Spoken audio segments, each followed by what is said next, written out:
बाहर से है भगवाधारी, अंदर से ये काले हैं, इनसे बच कर रहना यारो, ये देश लूटने वाले। अरे पैर न फटे बेवाई उका जाने पीर पर आई। तो उनको क्या पता है कि महिला की इज्जत क्या होती है और महिला के बारे में क्या बताएंगे। कोरोना में हम सबको पैदल दौड़ाने वाले हैं, इनसे बच कर रहना यारों, ये देश लूटने वाले हैं। गाँवों का क्या है, वो बाजार में जो सामान बेचने आते हैं सब गाँव में ना घूम करके कि 400-500 बोलते रहते हैं, अंत में 100-150 का दे के चले जाते हैं। तो वही इनका दावा है कि आय करेंगे दुगनी कहकर किसान को भरमाए थे, उन्हीं किसानों को दिल्ली की सड़कों पर दौड़ाए थे।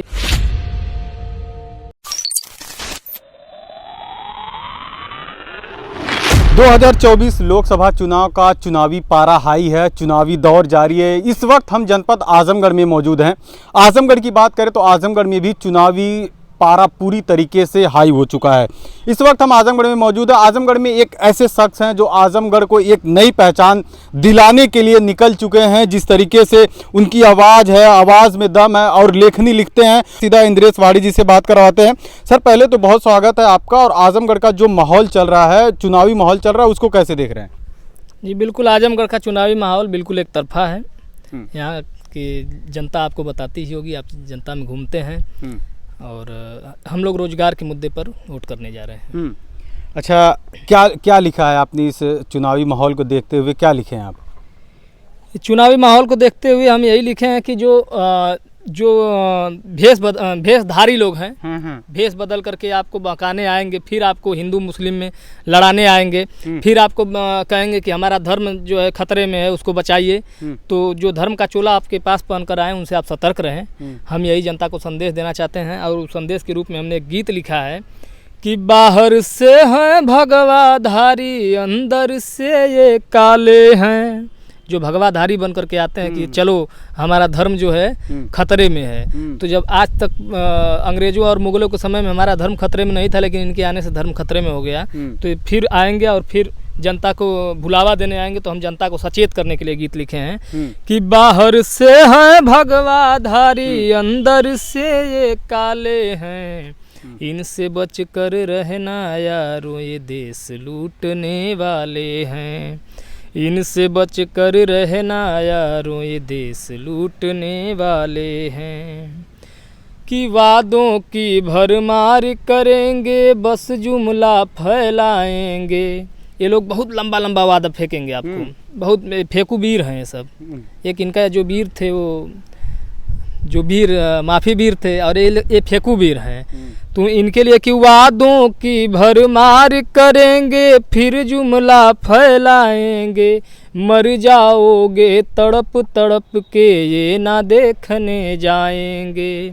इस समय कहाँ देखने जा रहे हैं? वैक्सीन लगवा करके कितने लोग खड़े खड़े मर जा रहे हैं, बैठे बैठे मर जा रहे हैं, लेकिन देखने नहीं जा रहे हैं कि मर जाओगे तड़प तड़प के, ये ना देखने जाएंगे। कोरोना में हम सबको पैदल दौड़ाने वाले हैं, कोरोना में हम सबको पैदल दौड़ाने वाले हैं, इनसे बच कर रहना यारों, ये देश लूटने वाले हैं, इनसे बच कर रहना यारों, ये देश लूटने वाले हैं। और यही लोग जब सत्ता में नहीं रहते हैं तो किसानों के यहाँ जा कर के बहुत बड़े बड़े वादे करते हैं कि हम किसानों की आय दुगनी कर देंगे, किसान खुशहाल रहेगा, जो चप्पल पहनेगा वो हवाई जहाज़ में जाएगा। बहुत मतलब लंबी लंबी फेंकने की कोई इनकी सीमा होती नहीं है। तो जनता को मैं समझाना चाहता हूँ कि जनता को जो किसानों से वादा किए थे, फिर किसानों को दिए क्या थे, उस पर भी ध्यान दीजिएगा कि आय करेंगे दुगनी कहकर किसान को भरमाए थे, उन्हीं किसानों को दिल्ली की सड़कों पर दौड़ाए थे, उन्हीं किसानों को दिल्ली की सड़कों पर दौड़ाए थे। अब फसल का दाम मांगने पर गोले दगवाने वाले हैं। सबको पता है कि जो एमएसपी की मांग की जा रही थी तो उस पर आंसू गैस के गोले दगवाए गए थे कि फसल का दाम मांगने पर गोले दगवाने वाले हैं, इनसे बच कर रहना यारों ये देश लूटने वाले हैं। इनसे बच कर रहना यारों ये देश लूटने वाले हैं। ये लोग जो है लंबा लंबा वादा फेंकते हैं, भाषण वीर हैं, इनके गुरु माफी वीर हैं, ये लोग भाषण वीर हैं। तो और ये लोग महिलाओं को लेकर के कि हम बेटी बचाओ बेटी पढ़ाओ और महिला सशक्तिकरण तमाम प्रकार के योजनाएं बनाते हैं। योजनाओं पे कोई काम तो होता नहीं, सबको पता है। उस पर है कि बेटी बचाओ बेटी पढ़ाओ अभियान चलाया था। इस 4 लाइन के जरिए मैं देश की तमाम बेटियों को एक संदेश देना चाहता हूं और उनको सचेत करना चाहता हूं कि एक नारा चला था कि बेटी बचाओ बेटी पढ़ाओ, और उसके बाद बेटियों के साथ क्या दशा हुई, चाहे मणिपुर देखिए, चाहे उन्नाव देखिए, चाहे हाथरस देखिए, चाहे महिला खिलाड़ियों को देखिए। तो उस हिसाब से मैं सभी बेटियों के संदेश देना चाहता हूं कि इस गीत को सुनिए और समझिए कि बेटियों को भाषण देने में और काम करने में कितना अंतर होता है। कि बेटी बचाओ बेटी पढ़ाओ अभियान चलाया था, दाग मिटाने की खातिर बेटी को जलाया था। और कंस दुशासन के चेले, एक कंस और दुशासन के चेले किसी औरत की इज्जत क्या कर सकते हैं। कि कंस दुशासन के चेले ये चीर नोचने वाले हैं, चीर माने कपड़ा। कि कंस दुशासन के चेले ये चीर नोचने वाले हैं। इनसे बच कर रहना यारो ये देश लूटने वाले हैं। इनसे बच कर रहना यारो ये देश लूटने वाले हैं। महिला को लेकर के आप कह रहे हैं जो अत्याचार होता रहा है उन पर। अभी कल योगी जी आजमगढ़ में आए थे, वो मंच से कह रहे हैं कि जो महिलाओं पर 70 साल से उन पर अत्याचार होता आ रहा है, 10 साल में मोदी जी ने उससे मुक्ति दिलाई है। तो आप जिस तरीके से कह रहे हैं, क्या लगता है कि वो जो वादे कर रहे हैं उनमें कुछ सच्चाई लगती है? अरे जकरे पर ना फटे बेवाई उका जाने पीर पर आई। तो उनको क्या पता है कि महिला की इज्जत क्या होती है और महिला के बारे में क्या बताएंगे। और योगी जी हों चाहे मोदी जी हों, महिला का इज्जत क्या करेंगे। उनके शासन में महिला रात को जलाई जाती है, उसके साथ रेप होता है, उन्नाव में पूरे परिवार को मार दिया जाता है। तब कहाँ योगी जी का भाषण था? तब क्यों नहीं भाषण दे रहे थे? तो ये लोग भाषण वीर, हम पहले ही बोल चुके हैं, ये लोग भाषण वीर हैं। भाषण देने में इनकी वीरता का कोई अंत नहीं है। तो भाजपा तो दावा करी है 400 सीट हम जीत करके जा रहे हैं, फिर से प्रधानमंत्री नरेंद्र मोदी तीसरी बार बनने जा रहे हैं। तो किस वादों को लेकर के वो इतने बड़े बड़े दावे कर रहे हैं? अरे दावों का क्या है, वो बाजार में जो सामान बेचने आते हैं सब गांव में ना घूम करके कि 400-500 बोलते रहते हैं, अंत में 100-150 का दे के चले जाते हैं। तो वही इनका दावा है, वही हाल इनका होगा कि 400 चिल्लाते रहेंगे, पता चलेगा 150 में सिमट जाएंगे। तो तीसरी बार मौका नहीं मिलेगा? मौका जनता देती है, इनके कहने से नहीं होता। हम राजा नहीं है यहाँ के, हम कह देंगे कि हमको 400 मिलेगा तो 400 हम फरमान सुना दे 400 हमको दे दीजिए। यहाँ की जनता राजा है, जनता मालिक है। लोकतंत्र में जनता राजा होती है, जनता मालिक होती है। जनता जिसको जब चाहे गद्दी पर बैठा सकती है, जब चाहे गद्दी से उतार के फेंक सकती है। तो जनता फेंकने का पूरा मूड बना चुकी है। अब की विचार है जनता का कि इनको उतार करके फेंका जाए। बिल्कुल। अच्छा, आजमगढ़ में हम इस वक्त हैं, तो आजमगढ़ का माहौल क्या लग रहा है? आजमगढ़ का माहौल बिल्कुल एक तरफा है। आजमगढ़ का माहौल आजमगढ़ का माहौल ऐसा है कि यहाँ की जनता, यहाँ के लोग शिक्षित लोग हैं। ये लोग हमेशा रोजगार के लिए, अपनी चिकित्सा के लिए, अपनी सुविधा के लिए वोट देते हैं। कभी धर्म के नाम पर आजमगढ़ में वोट नहीं पड़ा है। पिछले कई चुनाव का आप देख सकते हैं।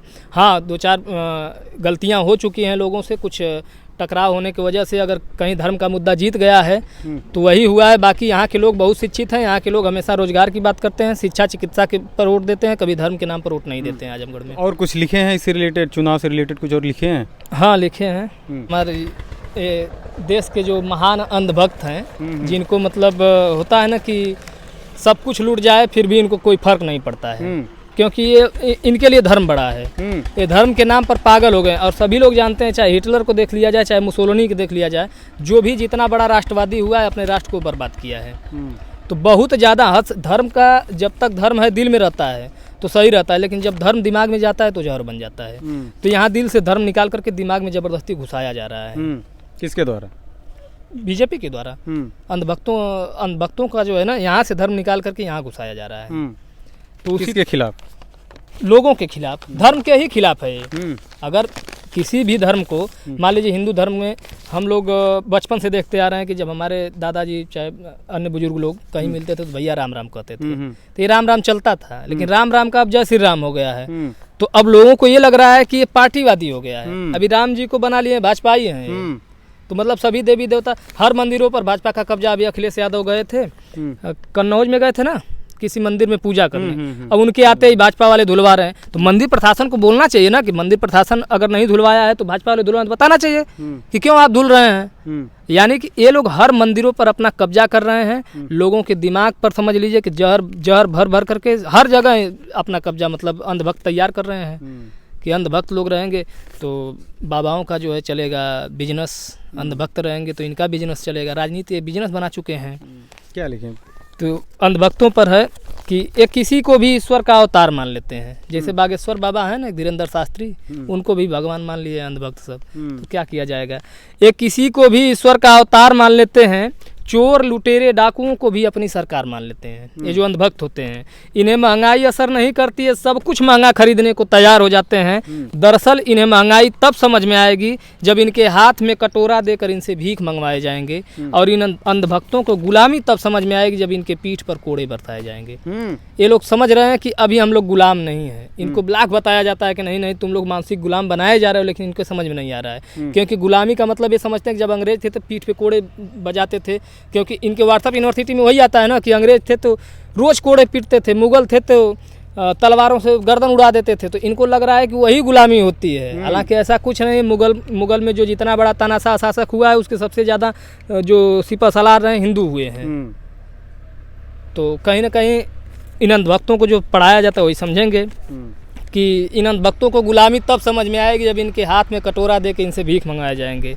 और इनकी शिक्षा व्यवस्था कहाँ से होती है? व्हाट्सएप यूनिवर्सिटी की शिक्षा से इनका दूर दूर तक कोई नहीं है नाता। इनका सारा ज्ञान व्हाट्सएप यूनिवर्सिटी से है आता। शिक्षा से इनका दूर दूर तक कोई नहीं है नाता। इनका सारा ज्ञान व्हाट्सएप यूनिवर्सिटी से है आता। और इनके बच्चों को मानसिक विकलांग बनाया जा रहा है, उच्च शिक्षा तक न पहुँचे इसलिए बेड़ियाँ पहनाया जा रहा है। लेकिन शिक्षा पर सवाल तब करेंगे जब इनके बच्चे स्कूल से भगाए जाएंगे। और इन अंधभक्तों को गुलामी तब समझ में आएगी जब इनके पीठ पर कोड़े बरसाए जाएंगे। और आप लोग भी घूमते हैं, टहलते हैं इधर उधर, एक आध अंधभक्त आप लोगों से मिल ही जाते होंगे। खैर हम पर तो बहुत चिढ़ जाते हैं सब। तो कुछ ऐसे बयान देते हैं और बेतुका, मतलब बिना सिर और बिना पूँछ का, कुछ पता नहीं चलता है कि लोग कहाँ से किस आज़ादी को बता देते हैं कि आज़ादी लीज पर मिली हुई है। तो सारा श्रेय अपने माफी वीर को दे देते हैं कि आज़ादी दिलवाने में तो लाठी गोली बम बंदूक सब वही चलाए थे। बाकी भगत सिंह और चंद्रशेखर आज़ाद और महात्मा गांधी जी का कोई योगदान नहीं था। जो भी योगदान था माफी वीर का था। तो उन पर है कि हैरान हो जाता हूँ, इनके जवाब सुनकर परेशान हो जाता हूँ, इनके ख्वाब सुनकर ये सब जुल्म और सितम को सहने को तैयार हैं। कसूर इनका नहीं, मानसिक बीमार है, उनका कोई कसूर नहीं। मैं अभी बताया उन्हें कि जो धर्म को दिल से निकाल करके उनके दिमाग में शिफ्ट किया गया है तो उनको मानसिक बीमार बनाया गया है। उनको मानसिक बीमार बनाने के लिए शिफ्ट किया गया है। तो कसूर उनका नहीं है, ये मानसिक बीमार है। लेकिन ये अपने आप को पागल तब समझेंगे जब उठाकर पागल खाने पहुँचाए जाएंगे। अपने आप को पागल तभी मानेंगे जब एम्बुलेंस में बिठाकर पागल खाने पहुँचाए जाएंगे। और इन अंधभक्तों को गुलामी तब समझ में आएगी जब इनके पीठ पर कोड़े बरसाए जाएंगे। ये अंधभक्तों की दशा है। अच्छा ठीक है, आखिरी में सवाल है कि वोटरों से क्या अपील करना चाहेंगे? वोटरों से अपील करेंगे जो आपके लिए रोजगार की बात करे, जो आपकी शिक्षा के लिए बात करे, जो आपकी चिकित्सा के लिए बात करे, जो आपकी सुरक्षा के लिए बात करे, आप उसी को चुनें। आप धर्म के बहकावे में न जाएं, क्योंकि धर्म से हमारी रोजी रोटी नहीं चलेगी, शिक्षा से हमारी रोजी रोटी चलने वाली है। बहुत शुक्रिया बात जी। बिल्कुल इस तरीके से इंद्रेश वाड़ी जी हमारे साथ थे। ये लेखक हैं, आपने इनकी कविताएं सुनी है, जिस तरीके से इन्होंने अभी सुना है। इस पूरी बातचीत के बारे में और इनकी जो लेखनी उसके बारे में आप क्या सोचते हैं हमें कमेंट करके जरूर बताइएगा। बहुत बहुत धन्यवाद।